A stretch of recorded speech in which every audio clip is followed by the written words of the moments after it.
अहमदाबाद में कांग्रेस का 2 दिवसीय राष्ट्रीय अधिवेशन बुधवार को समाप्त हो गया और अधिवेशन में आखिरी दिन राहुल गांधी ने मोदी सरकार पर जमकर हमला बोला। साथ ही साथ कांग्रेस को सत्ता के सूखे से उबारने का पूरा ब्लूप्रिंट भी रखा। सवाल अब यह है कि कांग्रेस क्या पीएम मोदी और बीजेपी के किले को भेदने में कामयाब हो पाएगी और क्या राहुल गांधी का विनिंग फॉर्मूला, इस रिपोर्ट में जानिए जरा।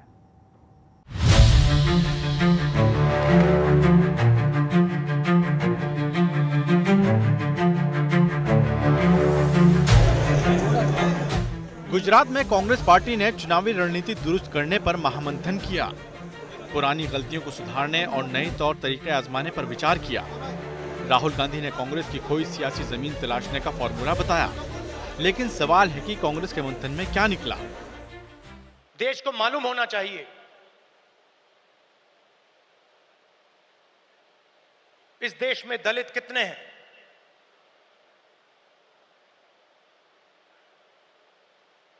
पिछड़ा वर्ग कितना है,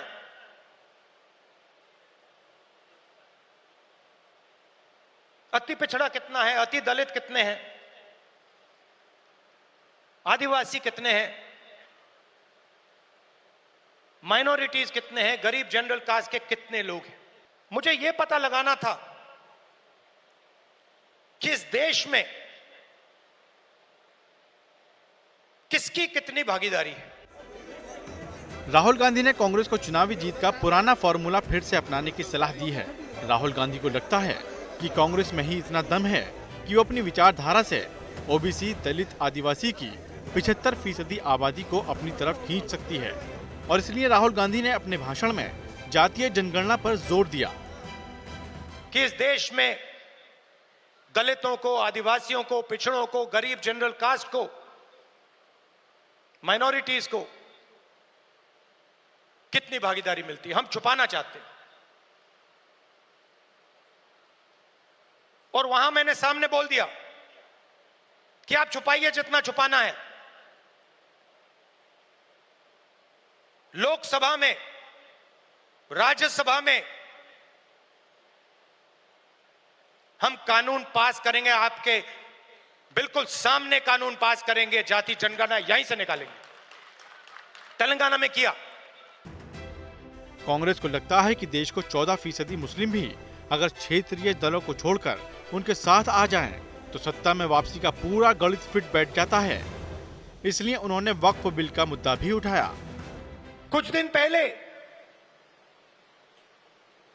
बीजेपी ने लोकसभा में वक्फ बिल पास किया। वक्फ बिल फ्रीडम ऑफ रिलीजन पर आक्रमण है, कॉन्स्टिट्यूशन पर आक्रमण है। उसके एकदम बाद ऑब्जर्वर न्यूज़पेपर, उनका जो न्यूज़पेपर है, ऑर्गेनाइजर नहीं, ऑर्गेनाइजर में लिखते हैं कि अब जो क्रिश्चियन कम्युनिटी है उनकी जमीन पर हम आक्रमण करने जा रहे हैं। राहुल गांधी कांग्रेस को अब पूरी तरह से दलित, ओबीसी और अल्पसंख्यक समुदाय पर फोकस करने के लिए कह रहे हैं और जिसकी जितनी हिस्सेदारी उतनी उसकी भागीदारी पर बात कर रहे हैं, क्योंकि देश में दलित, ओबीसी समुदाय किसी भी राजनीतिक दल का चुनाव खेल बनाने और बिगाड़ने की ताकत रखते हैं। ऐसे में कांग्रेस उन्हें अपने साथ जोड़ने की कवायद में है। लेकिन सबसे बड़ा सवाल यही है कि बीजेपी को हराने के लिए कांग्रेस का यह सियासी फॉर्मूला कितना कामयाब हो पाएगा। आज तक ब्यूरो। गुजरात के सूरत में एक सनसनीखेज मामला सामने आया है। यहाँ पर एक डायमंड कंपनी के वाटर कूलर में किसी ने जहरीली गोलियां डाल दी थी, जिससे कंपनी के 100 से ज्यादा कर्मचारियों की अचानक से तबीयत बिगड़ गई। आनन फानन में सभी बीमार कर्मचारियों को अस्पताल में भर्ती कराना पड़ा। इनमें से 2 कर्मचारियों की हालत तो बड़ी नाजुक बताई जा रही है। फिलहाल सभी को डॉक्टर्स की निगरानी में रखा गया है।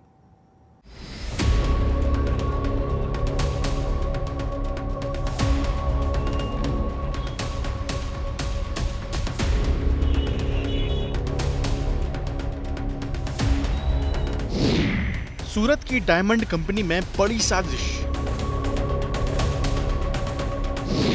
वाटर कूलर में मिलाई जहरीली सल्फास की गोलियां।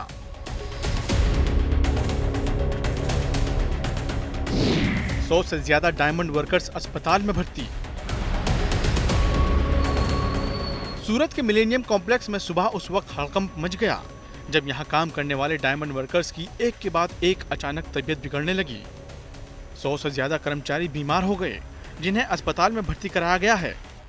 वो मतलब डायमंड कंपनी में थे, सब लोग काम कर रहे थे तो मिलेनियम डायमंड में, तो वहाँ पे किसी ने पॉइजन मिला दिया था, सल्फास। तो जब सब लोग सुबह में कारीगर लोग जितने लोग थे उधर गए, काम पे बैठे, सब लोगों ने उसी पानी को पिया।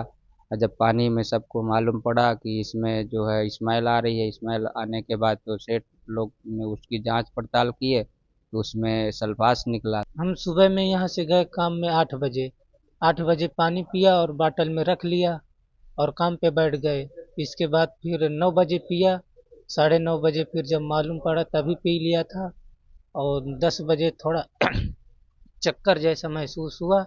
इसके बाद सेठ को मालूम पड़ा तो सेठ ने पानी पीना मना करवा दिया। 12 बजे हॉस्पिटल लाया। यह घटना सुबह करीब 10 बजे की है जब कर्मचारियों ने पानी में बदबू महसूस की। वाटर कूलर की जांच करने पर उसमें सल्फास का पैकेट मिला। करीबन 12:30 बजे हमें हमारी एक डायमंड फैक्ट्री से पता चला था कि उनको प्रदूषित पानी पिलाया गया है। ये कापोद्रा में स्थित एक डायमंड फैक्ट्री है कि जिसके अंदर करीबन 120 लोगों को प्रदूषित पानी पिलाया था। वो 120 में से 104 दर्दी हमारे यहाँ पे आए हैं। प्रारंभिक जानकारी में ऐसा मिला है कि उसको जो प्रदूषित पानी है वो अनाज में डालने की जो जहरीली दवा होती है वो है, जिसकी वजह से ये पॉइजनिंग का केस बना है। ये 104 दर्दी में से 2 दर्दी ऐसे हैं कि जिनको हमने आईसीयू के अंडर ट्रीटमेंट रखा है और बाकी के 102 दर्दी हैं जिनको हमने अप्रोप्रिएटली मैनेज किया है इन द वार्ड्स। गनीमत रही कि आरोपी ने सल्फास का जो पैकेट वाटर कूलर में डाला था वो पूरी तरह से खुल नहीं पाया। सल्फास की पुड़िया को खोलने के बाद उसमें एक और परत होती है जिसे हटाने के बाद गोलियां बाहर आती हैं, लेकिन आरोपी ने केवल बाहरी पैकिंग हटाकर पुड़िया को वाटर कूलर में डाल दिया जिससे जहर पूरी तरह पानी में घुल नहीं पाया। ये एक बहुत ही सीरियस प्रकार का पॉइजन है। ये एक चीज़ अच्छी है कि जो भी जहर मिला है वो डाइल्यूटेड फॉर्म में हुआ है कि जिसकी वजह से उसकी ज़्यादा इफ़ेक्ट नहीं आ रही है, परंतु जो 2 दर्दियों ने पिया होगा तो वो शायद कॉन्सेंट्रेटेड फॉर्म में हो सकता है। अगर कोई नॉर्मल आदमी ये टैबलेट इंडिविजुअली लेता है एक ग्लास में तो वो करीबन 6 से 7 घंटे के अंदर उनको सबसे पहले हृदय और फेफड़े की बीमारी होती है और वो बहुत ही कातिल और बहुत ही प्राण घातक होता है ये पॉइजन। फिलहाल तो यही लग रहा है कि इस घटना को सोची समझी साजिश के तहत अंजाम दिया गया है। पुलिस ने पानी के सैंपल को जांच के लिए भेज दिया है। सीसीटीवी फुटेज भी खंगाली जा रही है, लेकिन वाटर कूलर के पास कोई कैमरा नहीं होने की वजह से पुलिस को जांच में मुश्किल हो रही है। पुलिस ने केस दर्ज करके मामले की जांच शुरू कर दी है। हालांकि अब तक किसी को गिरफ्तार नहीं किया गया। जेम्स नाम की जो कंपनी है उसमें सुबह कुछ लोगों ने कंप्लेन किया पुलिस स्टेशन में कि ऐसा घटना हुई जिसमें एक पानी की टंकी में किसी असामाजिक तत्व ने सेल्फोस जो पॉइजनस सब्सटेंस होता है उसका पैकेट फाड़ के डाल दिया था। लकीली सेल्फोस का जो पैकेट होता है उसमें 2 पैकेट्स होते हैं, बाहर की प्लास्टिक की पड़ी की होती है और अंदर में उसके एक और पैकेट होता है। तो अंदर का पैकेट फटा नहीं था और जब इन्होंने वर्कर्स ने कंप्लेन किया तो मालिक ने जो अच्छी सोच दिखा के सबको हॉस्पिटल भेजा, किरण हॉस्पिटल और डायमंड हॉस्पिटल, और अभी तक किसी की जान माल की हानि नहीं है। और लेकिन ये काफ़ी सीरियस घटना है और इस पर हम तपास कर रहे हैं। फॉरेंसिक्स की टीम भी हमने बुलाई है। अभी सीसीटीवी फुटेज हम देख रहे हैं और जो भी जिसने भी किया हो उसके खिलाफ हम गुनाह दाखिल करके कड़क कार्रवाई करेंगे। कर्मचारियों की किस्मत अच्छी थी कि आरोपी सल्फास के पैकेट के रैपर को नहीं हटा पाया, जिससे पानी में जहर पूरी तरह घुल नहीं पाया और एक बड़ा हादसा होने से टल गया। फिलहाल सबसे बड़ा सवाल ये है कि आखिर ये खतरनाक साजिश किसने और क्यों रची। सूरत से संजय सिंह राठौर के साथ आज तक ब्यूरो। गुजरात में गर्मी से लोगों का हाल बेहाल है। कई इलाकों में तो लू जैसे हालात पैदा हो गए हैं। तापमान जब 44 डिग्री के पार हो गया है तो हीट स्ट्रोक बेहद आम समस्या हो जाती है। इसीलिए राजकोट में स्वास्थ्य विभाग की ओर से अस्पतालों में खास तैयारियां की गई हैं। साथ ही साथ लोगों से भी एहतियात बरतने की अपील की जा रही है।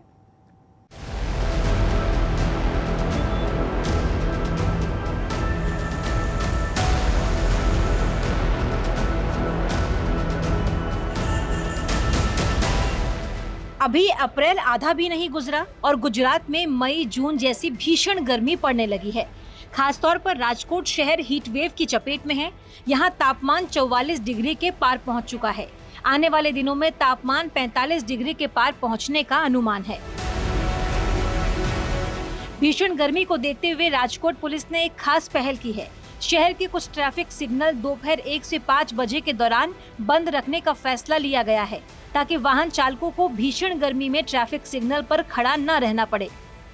गुजरात में भीषण गर्मी की शुरुआत हो चुकी है और राजकोट भी इसमें से बाकात नहीं है। राजकोट की भी बात करें तो राजकोट में भी गर्मी का पारा है वो 42 से 44 डिग्री तक पारा है गर्मी का। वो जाने की शुरुआत पिछले कई दिनों से हो रही है। 44 डिग्री तक गर्मी का पारा है और राजकोट में पहुंच रहा है और आज भी इतनी तेज गर्मी का सामना राजकोट के लोग कर रहे हैं। और राजकोट में पुलिस के द्वारा निर्णय लिया गया है, ट्रैफिक पुलिस के द्वारा, कि राजकोट में दोपहर 1 से 5 बजे तक जो ट्रैफिक सिग्नल्स है वो चालू नहीं रहेंगे, सभी साइडें खुली रहेंगी। इसका मतलब जो वाहन चालक है, व्हीकल चालक है, उनको सिग्नल्स पे खड़ा रहना नहीं पड़ेगा और भीषण गर्मी का सामना नहीं करना पड़ेगा। खास करके जब इतनी तेज गर्मी में सिग्नल्स बंद होते हैं तो जो सिग्नल जहाँ पर खड़े होकर जो टू व्हीलर चालक है उनको बहुत ज्यादा गर्मी का सामना करना पड़ता है। हीट वेव के मद्देनजर अस्पतालों में भी खास तैयारियां की गई हैं। सिविल अस्पताल में 25 बेड का अलग वार्ड तैयार किया गया है। हीट वेव से बचने के लिए डॉक्टर्स लोगों को एहतियात बरतने की सलाह दे रहे हैं। अभी थोड़े दिन से थोड़ा गर्मी बहुत बढ़ गया है और अभी भी और बढ़ने वाला है, तो मैं सबसे यही अर्जी करना चाहूंगी कि स्पेशली दोपहर के टाइम 1 से 4 के बीच में बाहर ना निकले। अगर जाना ही पड़े तो मुंह पे रुमाल बंधे, पानी बहुत ज्यादा पिए, कैप पहने, वो ध्यान रखे। स्पेशली प्रेग्नेंट महिलाओं है, बुजुर्ग लोग है, बच्चे लोग है, उनको घर पे रहना चाहिए। पानी बहुत ज्यादा पिए, तरबूज या क्यूकम्बर वगैरह फ्रूट वगैरह ज्यादा लिए। गर्मी से राहत पाने के लिए लोग नींबू पानी, जूस और ठंडे ड्रिंक्स का सहारा ले रहे हैं। वहीं कुछ समाजसेवी संस्थाएं मुफ्त में शरबत और छाछ का वितरण कर रही हैं। अभी यहाँ पर गर्मी नॉर्मली आप देख रहे हैं तो 40 to 43 के करीबन है। कल देख रहे थे 45.9 थी। तो एक्चुअली इसे स्क्रॉचिंग हीट बहुत गर्मी है। तो अभी यहाँ पर जस्ट ये बहुत फेमस है यहाँ के सोडा वाले, तो ये वरियाली इनका ये बहुत फेमस है वरियाली शरबत। तो वरियाली सोडा पी के थोड़ा बीट टू हीट कर रहे हैं, गर्मी को थोड़ा सा भगा रहे हैं, क्योंकि हमारा काम घूमना ही होता है। तो इसकी वजह से ये थोड़ा सा सोडा पी के गर्मी को दूर कर रहे हैं। इस बार की जो गर्मी है इतनी तेज़ है कि ये सहा नहीं जा सकता है। ये 45, 46, 40 तक की जा सकता है। अभी भी आज का तापमान 10 तारीख को है तो भी इतना हीट वेव है जहाँ से निकलना भी बहुत मुश्किल होता है। अभी 42 टेम्परेचर के ऊपर चल रहा है और 10-12 दिन से ग्राहक भी ज़्यादा आ रहे हैं, पहुँच नहीं पा रहे हैं, इतनी ग्राहकी है।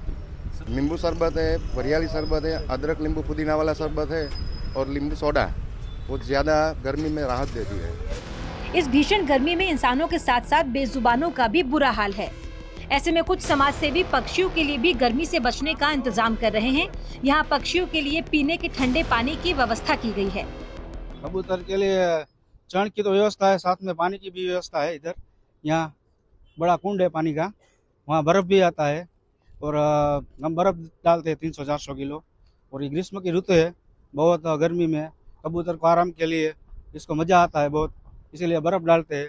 वायुमिरल नाम की दवा आती है वो भी डालते हैं, इससे कबूतर की इम्यूनिटी अच्छी होती है, पब्लिक को भी कुछ नहीं होता है।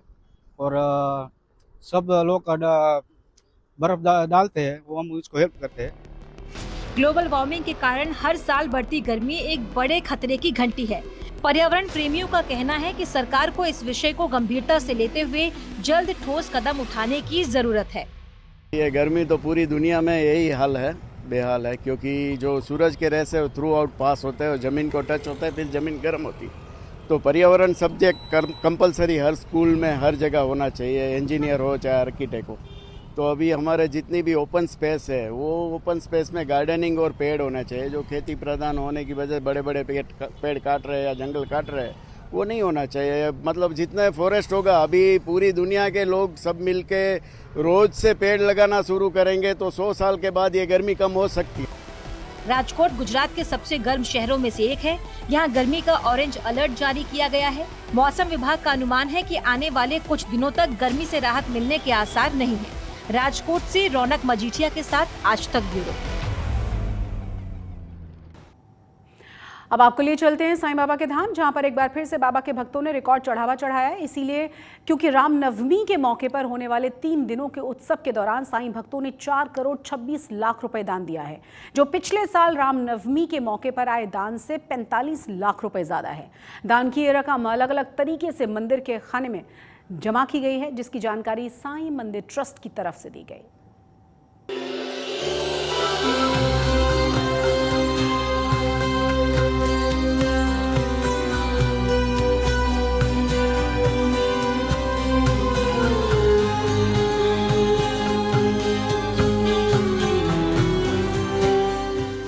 कोई दान पात्र से पैसे निकाल रहा है, कोई नोटों की गड्ढियां बना रहा है, कोई मशीन से नोटों की गिनती कर रहा है और कोई नोटों के बंडल संभाल रहा है। ये खजाना देश के सबसे अमीर मंदिरों में से एक शिरडी साईं मंदिर का है, जो रामनवमी के मौके पर साईं भक्तों की तरफ से चढ़ाया गया है। मगर खास बात ये है कि इस साल रामनवमी के 3 दिनों के उत्सव के दौरान रिकॉर्ड चढ़ावा साईं मंदिर में आया है। रिकॉर्ड इसलिए क्योंकि सिर्फ 3 दिनों के भीतर ही 4 करोड़ 26 लाख रुपए का दान साईं मंदिर को हासिल हुआ है, जो पिछले साल की तुलना में 45 लाख रुपए ज्यादा बताया जा रहा है। रामनवमी के मौके पर आए चढ़ावे को लेकर साईं बाबा मंदिर ट्रस्ट की ओर से जो जानकारी दी गई, उसके मुताबिक 4 करोड़ 26 लाख की ये रकम अलग अलग तरीकों से मंदिर को हासिल हुई है, जिनमें 1 करोड़ 67 लाख रुपए कैश प्राप्त हुए, चेक, डीडी, मनी ऑर्डर और ऑनलाइन माध्यम से 1 करोड़ 24 लाख का दान हासिल हुआ। डोनेशन काउंटर पर 79 लाख की रकम प्राप्त हुई। आरती और पास के जरिए 47 लाख का चढ़ावा हासिल हुआ है। उसके अलावा 83 ग्राम सोना भी दान में आया है, जिसकी अनुमानित कीमत 6,15,000 रुपए है और 2 किलो चांदी भी साईं भक्तों ने दान की है, जिसकी अनुमानित कीमत 1,31,000 रुपए है। वैसे तो साईं के दर पर साल भर ही भक्तों का मेला लगा रहता है, मगर कुछ खास मौकों पर साईं भक्तों की ये संख्या कई गुना बढ़ जाती है, जैसा इस रामनवमी के मौके पर भी देखने को मिला। साईं मंदिर ट्रस्ट की ओर से बताया गया कि रामनवमी पर 3 दिनों के उत्सव के दौरान 2.5 लाख से ज्यादा श्रद्धालु देश विदेश से साईं धाम पधारे और बाबा का आशीर्वाद लिया। इन भक्तों की सेवा में भी साईं संस्थान ने कोई कसर नहीं छोड़ी। जानकारी के मुताबिक श्री साईं प्रसादालय में 1,61,529 श्रद्धालुओं ने प्रसाद भोजन का लाभ लिया, जबकि 1,76,200 भक्तों को मुफ्त बूंदी प्रसाद पैकेट बांटे गए। साथ ही 3,63,074 लड्डू प्रसाद पैकेट की बिक्री से 72,61,480 रुपए की आय हुई है। शिरडी का साईं मंदिर देश के उन चुनिंदा मंदिरों में शामिल है जहां भक्तों की ओर से आने वाला चढ़ावा अक्सर सुर्खियों में रहता है। बड़ी बात यह है कि दान में आए इन पैसों का इस्तेमाल मंदिर के रखरखाव, सुविधाओं के विस्तार और कर्मचारियों की सैलरी के अलावा सामाजिक कार्यों में भी किया जाता है, ताकि गरीब और जरूरतमंद लोगों की मदद की जा सके।